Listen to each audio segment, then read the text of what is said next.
Pemirsa, Kementerian Perhubungan memprediksi puncak arus mudik Lebaran 2024 terjadi pada 8 April 2024 dengan pergerakan 26,6 juta.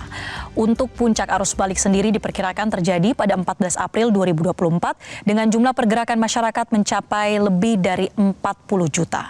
Untuk membahasnya lebih lanjut sudah bergabung bersama kami juru bicara Kementerian Perhubungan Republik Indonesia, Adita Irawati. Selamat siang, Bu Adita. Selamat siang, Mbak Marcelina. Ya, Bu Adita, untuk jumlahnya ini kan lebih dari 193 ya, hampir 194 juta orang akan melakukan perjalanan di musim mudik kali ini. Apakah ada tingkat kesulitan tersendiri bagi Kementerian Perhubungan untuk mengatur arus mudik Lebaran tahun ini? Ya, tentu tahun ini menantang sekali ya, karena angkanya meningkat lebih dari 50% jika dibandingkan tahun yang lalu gitu.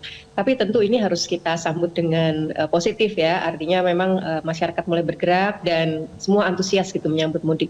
Ya, tentu konsekuensinya kami harus persiapkan betul ya, bagaimana agar pergerakan ratusan juta orang ini bisa tetap aman dan selamat.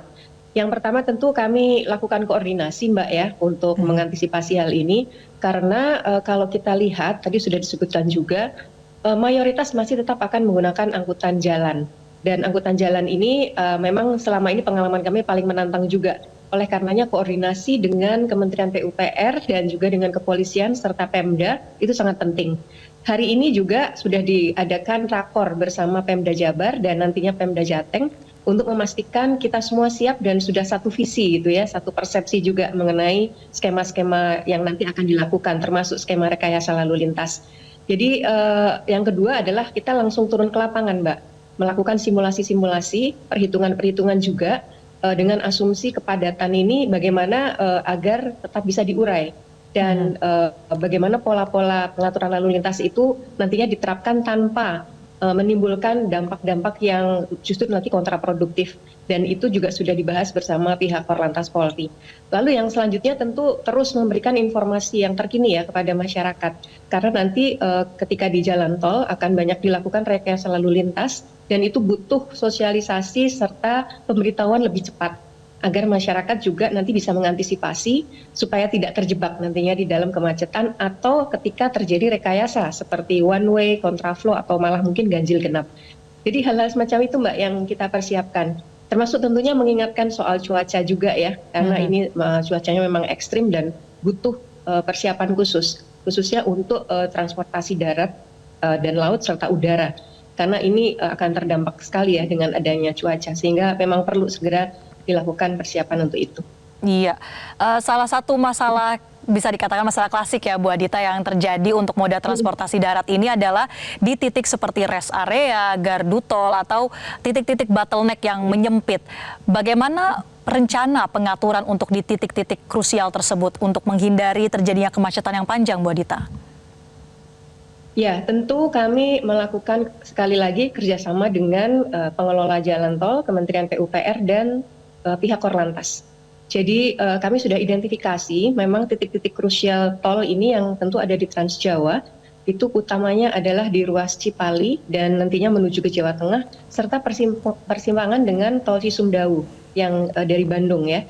Ini adalah tol-tol yang mungkin nanti punya potensi terjadi tadi bottlenecking dan sudah dilakukan simulasi juga bersama pihak kepolisian bagaimana alurnya nanti ketika memang terjadi kepadatan yang lebih dari biasanya.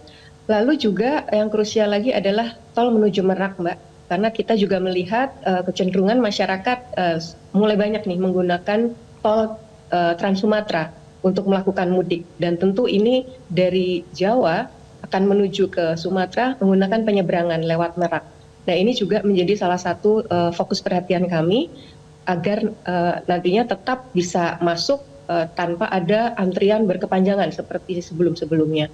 Dan juga yang terakhir yang tidak kalah penting adalah pengelolaan rest area. Jadi rest area ini memang nanti akan diatur oleh pihak pengelola jalan tol dan pengelola rest area.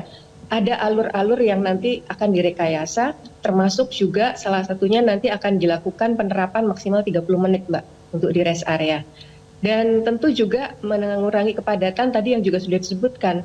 Masyarakat perlu siapkan ya uang elektroniknya agar tidak perlu mengantri lagi dan akhirnya nanti menimbulkan kepadatan yang berkepanjangan. Lalu juga bahan bakar begitu juga.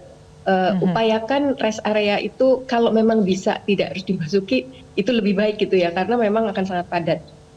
Antara lain biasanya yang akan dilakukan kan mengisi bahan bakar atau istirahat.